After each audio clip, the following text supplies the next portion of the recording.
Hello everyone, I am Nikesh Pradhan.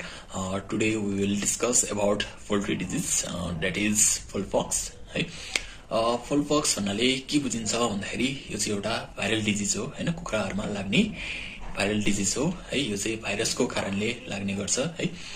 र यो रोग चाहिँ प्राय जसो गर्मी महिनामा है अथवा गर्मी समयमा चाहिँ कुखुराहरुमा बढी मात्रामा चाहिँ देखिन्छ है।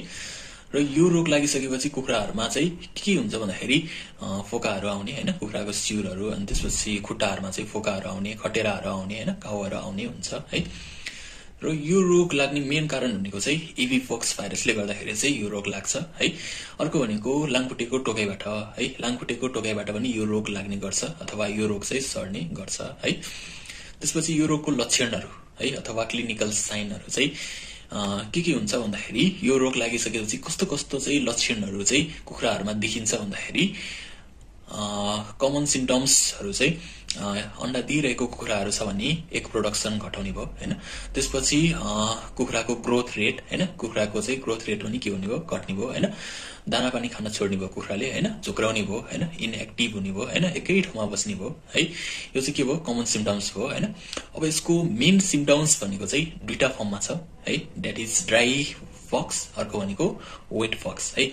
अब ड्राई पक्समा चाहिँ के हुन्छ भन्दाखेरि कुखुराहरुमा चाहिँ के हुने, फोकाहरु आउने हैन, घाउहरु आउने हैन, खटेराहरु आउने है। जस्तो त्यो भुत्लाहरु नभएको ठाउँमा रौहरु नभएको ठाउँमा चाहिँ फोकाहरु, घाउहरु, खटेराहरु आउने हुन्छ है। त्यसपछि त्यो फोकाहरु, घाउहरु चाहिँ के हुन्छ, सुकेर चाहिँ पाब्राहरु बन्ने हुन्छ है। यो चाहिँ के भयो, ड्राई पक्समा भयो है। अब वेट पक्समा चाहिँ के हुन्छ भन्दाखेरि अब वेट पक्समा नि के हुन्छ भन्दाखेरि घाउहरु आउँछ हैन। अब यसमा चाहिँ घाउहरु चाहिँ कहाँ आउँछ भन्दाखेरि ओरल क्याभिटी, माउथतिर हैन, अनि थोरेक्सतिर हैन। त्यसपछि रेस्पिरेटरी, अप्पर रेस्पिरेटरी ट्र्याकतिर, श्वास नलीहरुमा चाहिँ के हुन्छ, सेतो सेतो घाउहरु आउने हुन्छ है।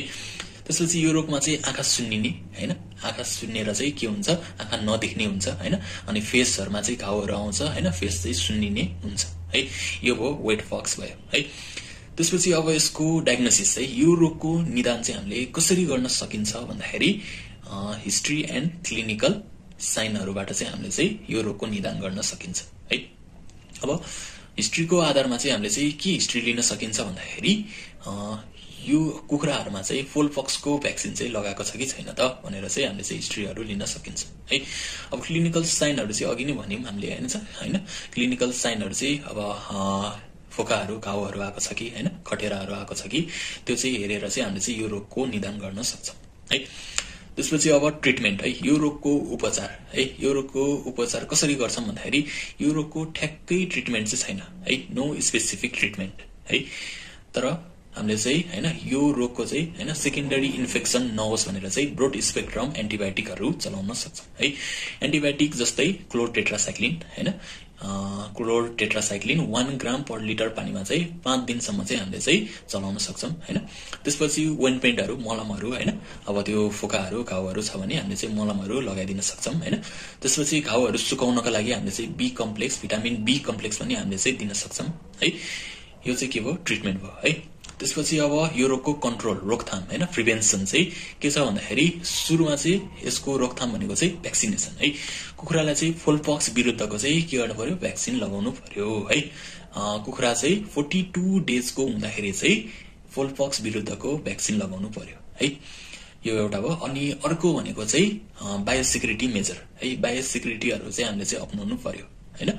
जस्तै अब नयाँ कुखुराहरु हैन किनेर ल्याएको छ भने फार्ममा चाहिँ हामीले चाहिँ क्वारेन्टाइनमा राख्नु पर्यो त्यो कुखुरालाई हैन, छुट्टै राख्नु पर्यो हैन। केही दिनसम्म चाहिँ हामीले चाहिँ त्यो कुखुरालाई छुट्टै राख्नु पर्यो हैन।